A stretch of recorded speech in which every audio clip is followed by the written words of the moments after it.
People party long march پہ کسی بھی جگہ پر سٹیج نہیں لگائے گی، جبکہ قائدین مرکزی کنٹینر سے ہی خطاب کریں گے۔ اسلام آباد میں پیپل پارٹی کے جلسے میں مرکزی قیادت کی شرکت کے لیے پی ڈی ایم میں مشاورت جاری ہے، تاہم ابھی یہ فیصلہ نہیں ہو سکے کہ پی ڈی ایم کے قائدین اسلام آباد کے جلسے سے خطاب کریں گے یا نہیں کریں گے۔ اور پیپل پارٹی نے یہ بھی اناؤنس کر دیا ہے کہ وہ اسلام آباد میں دھرنا نہیں دیں گے بلکہ وہ جلسہ کریں گے۔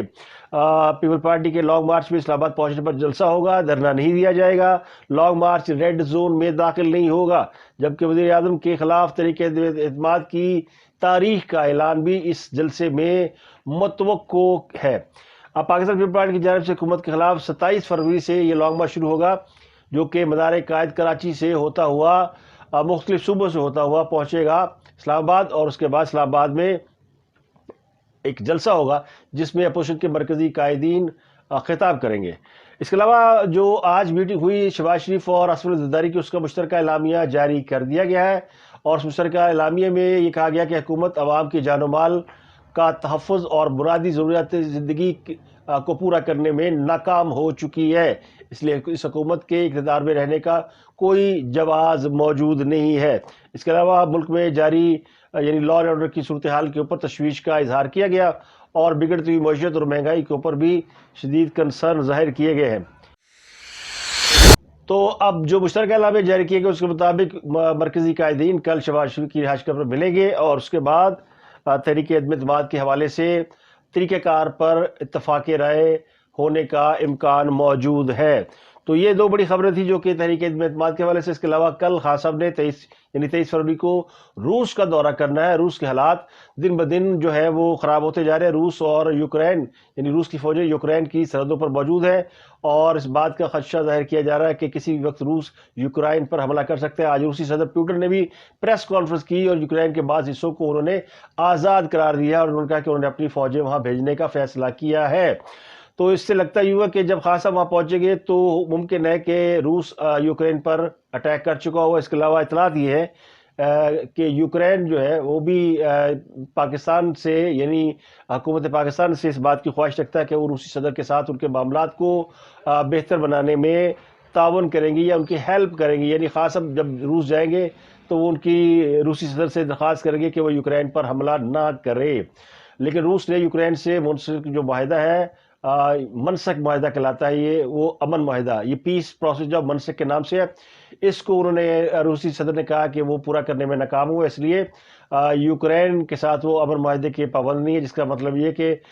پیوٹن جو ہے وہ اعلان جنگ کر رہے ہیں۔ ان حالات میں وزیر اعظم پاکستان روس کے دورے سے کوئی فائدہ حاصل کر پائیں گے یا نہیں کر پائیں گے، یہ سوال اپنی جگہ ہنوز حل طلب ہے، اور کیا ان کے جانے سے پہلے یہ اگر سب کچھ ہو گیا تو وہ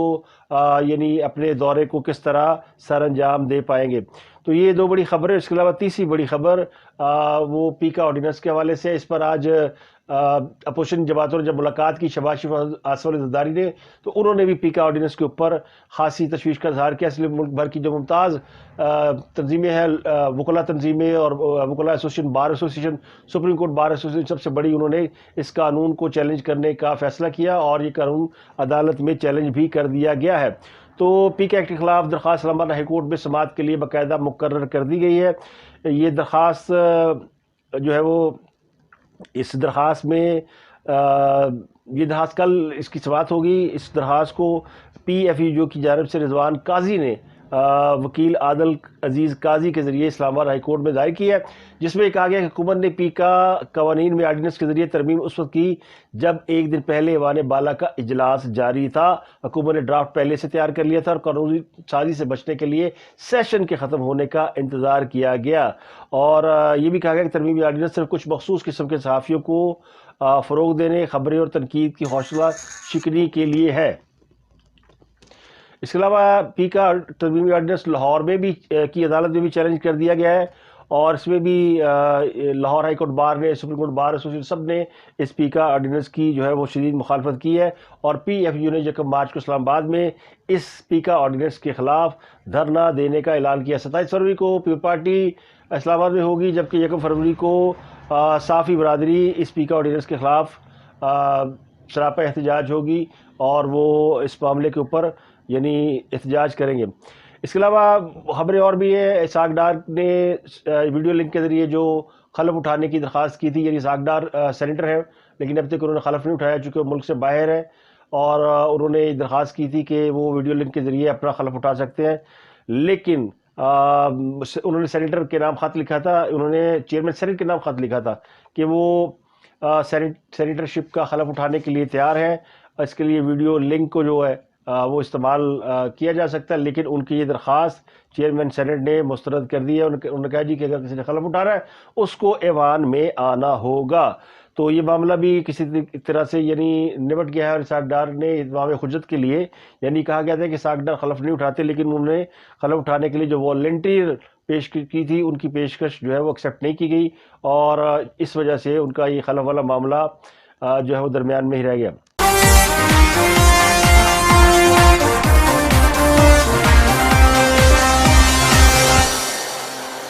اب اس سلسلے میں دو خبریں اور آپ کے ساتھ شیئر کرتے ہیں۔ شیخ رشید نے آج یہ کہا ہے کہ وزیر اعظم کے خلاف تحریک عدم اعتماد میں 172 اراکین کو لانا اپوزیشن کا کام ہے۔ جو ناکامی پر یہ کہے گی کہ فون کال آ گئی اور وہ پتہ نہیں کرونا ہو گیا اور کیا ہو گیا، تو شیخ رشید نے آج کافی دنوں کے بعد وہ منظر عام پر آئے اور انہوں نے تحریک عدم اعتماد کے حوالے سے اپنے اعتماد کا اظہار کیا۔ ان کا خیال یہ ہے کہ اپوزیشن کا کام ہے کہ وہ مطلوبہ اراکین کی تعداد کو ثابت کرے، حکومت کا یہ کام نہیں ہے، یعنی وزیر اعظم کا یہ کام نہیں کہ وہ اپنی اکثریت کو ثابت کرے۔ اس سے پہلے اپوزیشن کو اکثریت میں یعنی 172 اراکین کو ثابت کرنا کہ ہمارے پاس میجورٹی ہے، یہ ان کا کام ہے۔ تو انہوں نے ایک اور دعویٰ کیا ہے کہ 23 مارچ کو اپوزیشن اسلام آباد نہیں آئے گی۔ ان کا اس دعوے کے پیچھے فی الحال تو ایک ہی بات نظر آتی ہے کہ اپوزیشن یا تو اس سے پہلے ہی کامیاب ہو جائے گی، حکومت کا گھر چلی جائے گی، یا پھر کوئی اور وجہ جو سمجھ میں نہیں آتی کہ کس بنیاد پر انہوں نے یہ دعویٰ کیا کہ 23 مارچ کو اپوزیشن اسلام آباد نہیں آئے گی۔ تو کیونکہ زیادہ تر لوگوں کا خیال یہ ہے کہ 23 مارچ سے پہلے ہی حکومت کے بارے میں فیصلہ ہو جائے گا کہ وہ رہے گی یا جائے گی۔ اگر اپوزیشن نے تحریک عدم اعتماد پیش کی اور وہ کامیاب ہو گئی تو حکومت چلی جائے گی، اگر تحریک عدم اعتماد ناکام ہوئی تو خاص سب رہیں گے، پھر لانگ مارچ یا دھرنے کی ضرورت نہیں رہے گی۔ تو شیخ صاحب کا دعویٰ بلا سبب نہیں ہے، لیکن جو ساتھ ہی انہوں نے ایک اور بڑی بونگی ماری ہے، اور بونگی ماری انہوں نے کہ جی اگر مسلم لیگ نون جا سکتی ہے چودھریوں کے گھر 14 سال بعد، تو پھر خان صاحب کو بھی جہانگیر ترین سے صلح کر لینے میں کوئی حرج نہیں۔ تو اس کا مطلب یہ ہے، یہ سب سے بڑی بات ہے جس نے آج ایک نیا بحث کا موضوع کھولا ہے کہ اگر شیخ رشید نے یہ مشورہ دیا خان صاحب کو جہانگیر ترین کے ساتھ صلح کر لیں، ان کے پاؤں پکڑ لیں، تو اس کا مطلب سمجھ رہے ہیں کہ جہانگیر ترین کا مخالفین کی صفوں میں شامل ہونا ان کے لیے خطرے کا باعث ہے۔ اگر جہانگیر ترین سے حکومت کو خطرہ نہ ہوتا تو شیخ رشید کبھی یہ مشورہ دیتے کہ خان صاحب جہانگیر ترین سے صلح کر لیں، اور جہانگیر ترین سے صلح میں خود جہانگیر ترین کا اپنا زیادہ ہاتھ ہوگا۔ جہانگیر ترین پچھلے 3 روز سے منظر عام پر نہیں تھے، اور یہ خیال کیا جا رہا تھا کہ شاید وہ روپوش ہو گئے ہیں، ان سے رابطے کی کوشش کی جا رہی ہے اور وہ کسی کے رابطے میں نہیں آ رہے تھے، لیکن ان کے بارے میں اطلاعات یہ ہے کہ وہ بیمار تھے اور اس بیماری کے سبب وہ ہاسپٹل داخل تھے، جس کی وجہ سے ان کی سیاسی سرگرمیوں میں تعطل پایا جا رہا تھا، لیکن اب وہ صحت یاب ہو کر آگے ہیں اور دوبارہ سے متحرک ہے، اور دوبارہ سے ان کی واپسی کے بعد ہی اپوزیشن نے اور زیادہ تیزی سے اس پر عمل درآمد شروع کر دیا۔ اور کل جب یہ ملاقات ہوگی پی ڈی ایم کے اہم رہنماؤں کی، جن میں مولانا فضل الرحمان، شہباز شریف، آصف علی زرداری اور بلاول بھٹو، اور ممکن ہے ممکن ہے اس میں مریم نواز بھی شامل ہوں، تو یہ سب اس بات کا فیصلہ کریں گے کہ حکومت کے خلاف کیا اسٹریٹجی اپنائی جائے، اور تحریک عدم اعتماد کو کامیاب قرار دینے کے لیے یا کامیاب کرنے کے لیے اپوزیشن اس وقت پورا زور لگا رہی ہے۔ کل سپہر میں یہ ملاقات ہوگی، اور جو ذرائع ہیں میرے وہ یہ کہتے ہیں کہ نواز شریف یہ چاہتے ہیں کہ یہ جو معاملہ ہے تحریک عدم اعتماد والا، یہ اس وقت پیش کیا جائے جب اپوزیشن پکے پیروں ہو۔ تو اس بات کا جو تعین ہے پکے پیروں والا، وہ کرنا ہے جو پاکستان موجود قیادت ہے، یعنی شہباز شریف اور ان کے رفقا کار اور پی ڈی ایم کے جو دوسرے لوگ ہیں وہ سب کو۔ تو اس لیے یہ جو تجویز ہے یہ کہ جو پیپل پارٹی کی جانب سے آئی ہے کہ اگر تحریک عدم اعتماد کا انہوں نے ڈول ڈالنا ہے تو سب سے پہلے اسپیکر کے خلاف ڈالا جائے، تاکہ اگر ناکامی ہوئی تو امبیرسمنٹ کم ہوگی اور معاملہ اسپیکر تک ہی رہ جائے گا، لیکن اگر اسپیکر کو ہٹانے میں کامیاب ہو گئے تو پھر خان صاحب کو ہٹانے میں کوئی رکاوٹ نہیں ہوگی اور اپوزیشن آسانی سے انہیں گھر بھیج سکے گی۔ تو اس خبر کے بعد اب جو سب سے بڑی خبر ہے جس کا میڈیا پہ ذکر بہت کم ہے، اور ذکر کے کم ہونے کی وجہ سے یہ لوگ جو کہتے ہیں کہ پیکا ایکٹ لایا اس لیے گیا تھا کہ کسی طریقے سے اس خبر کو دبایا جا. اور وہ خبر ہے او سی سی آر پی کی حالیہ جو تحقیقات یعنی کرپشن سکینڈل کی رپورٹ، یعنی جو سوئس بینکوں میں پاکستانیوں نے پیسہ چھپا رکھا ہے، اس کی جو رپورٹ منظر عام پر آئی ہے، اس کے بارے میں ابھی پاکستانیوں کو انتظار ہے کہ اس کے اندر کتنے پاکستانی شخصیات کے نام ہیں. لیکن اب تک جو اس میں ریویل ہوا، اس میں جو نام آئے ہیں وہ پاکستان کے لیے زیادہ خوشکن نہیں ہے. اور اس میں اب تک 2 سابق جرنیلز کے نام آئے ہیں. ان میں سے ایک سابق آئی سی چیف ہے جو اس دنیا میں نہیں ہے. اور ان کے بارے میں جو رپورٹ سامنے آئی ہے، ان میں یعنی ان کے 2 بیٹے سیاست میں ہیں. جنرل اختر عبد الرحمان کا نام سامنے آیا ہے. ان کے بارے میں کہا گیا کہ انہوں نے سوئس بینک میں اکاؤنٹ کھولا، بلکہ اپنے بیٹوں کے نام کھولا. اور انہوں نے اپنے والد کے دور میں جب وہ زندہ تھے تو یہ اکاؤنٹ کھولا. اور یہ 1985 اور 1986 میں یہ اکاؤنٹ کھولے گئے. تو اس پر فیکٹ فاکس نے بھی ایک رپورٹ جاری کی ہے، اور اس نے بتایا کہ یہ بالکل درست ہے جو کہ رپورٹ سامنے آئی ہے. سوئس لیگ میں بھی 2 جنرلوں کا نام سامنے آیا تھا، اور ان کا آپس میں خاصا گہرا تعلق ہے. تو جنرل اختر عبد الرحمان اور جنرل زاہد علی اکبر، ان کا نام جو ہے یعنی ان کو مختلف ناموں سے یاد کیا جاتا ہے، جن میں جلندھر گروپ اور گینگ آف 4 یا 4 کا ٹولہ کے نام سے کہا جاتا ہے. یہ 5 جولائی 1977 کی رات جنہوں نے ذوالفقار علی بھٹو کی حکومت کا تختہ الٹا تھا، اس میں بھی یہ لوگ شامل تھے. تو اس لیے اب ان کا جو سامنے چیزیں آئی ہیں، ان کے جو باقی دوسرے 2 افسران تھے ان کے بارے میں، وہ 2 یعنی جنرل ضیاء الحق اور جنرل رحیم الدین، یہ 2 تھے، اور یہ جنرل زاہد علی اکبر اور جنرل اختر عبد الرحمان. تو یہ 4 کے نام ہیں جن کے بارے میں بتایا جاتا ہے. اب جنرل اختر عبد الرحمان کا بیٹا اکبر اور جنرل ضیاء الحق کا بیٹا ایجاد الحق دونوں جنرل رحیم الدین کے داماد ہیں، اور جنرل اختر عبد الرحمان کا دوسرا بیٹا ہارون اختر جنرل زاہد علی اکبر کا داماد ہے. تو یہ آپس میں رشتہ داری بھی ہے. اب ان کا سوئس اکاؤنٹ میں نام بھی آیا ہے، اور ہارون اختر کے جو سسر ہیں جنرل زاہد علی اکبر، ان کا نام ہے، اور ان کے والد کا بھی نام ہے. تو یہ بڑی لمبی چوڑی ڈیٹیل ہے جو کہ سوئس اکاؤنٹ کے حوالے سے سامنے آئی ہے. سوئس سیکرٹ کے نام سے یہ اکاؤنٹ سامنے آئے ہیں. اور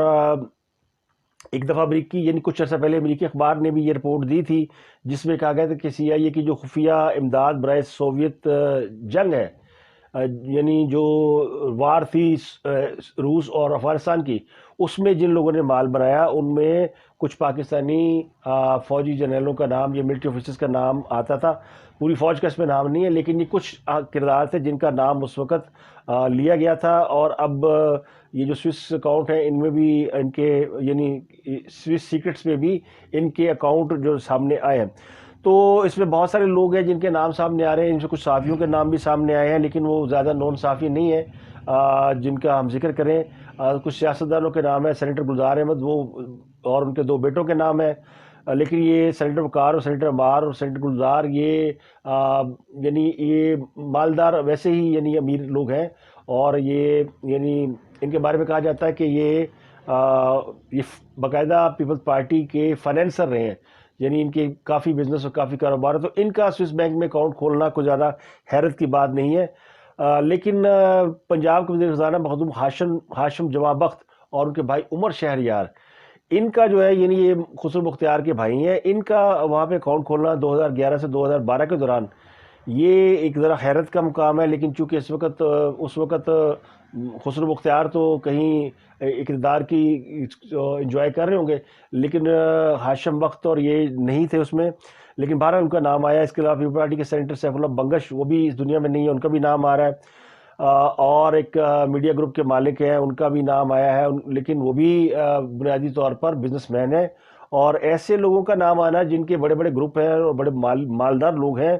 ان کا زیادہ حیران کن بات نہیں. لیکن چونکہ سوئٹزرلینڈ میں جو اکاؤنٹ کھولے جاتے ہیں ان کے بارے میں کہا جاتا ہے کہ وہ غیر قانونی دولت کو چھپانے کے لیے یا پھر دولت کو ٹیکس سے بچانے کے لیے چھپائی وہاں پہ اکاؤنٹ کھولے جاتے ہیں. تو یہ ابھی ڈیٹا جو ہے نا، یہ ابتدائی ڈیٹا ہے جس میں بڑے لوگوں کے نام ہیں، لیکن اس میں ابھی انتظار کرنا باقی ہے کہ کیا اس میں نون پولیٹیکل فیملی شامل ہے جن کے اوپر ہاں صاحب کرپشن کا الزام لگاتے ہیں، جن میں شریف فیملی، جن میں زرداری فیملی. یہ 2 وہ فیملی ہیں جن کے اوپر تحریک انصاف کی پوری سیاست گھومتی ہے کہ ان 2 جماعتوں نے مال کمایا ہے. تو اب دیکھنا یہ کہ سوئس سیکرٹس کے اندر اور کیا نکلتا ہے، اور کیا یہ سوئس سیکرٹس اس لیے لائے گئے تھے یعنی پی کا ایکٹ اس لیے لایا گیا تھا کہ کوئی اس کے اوپر بات نہ کرے، لیکن یہ بات چھپانے والی نہیں ہے،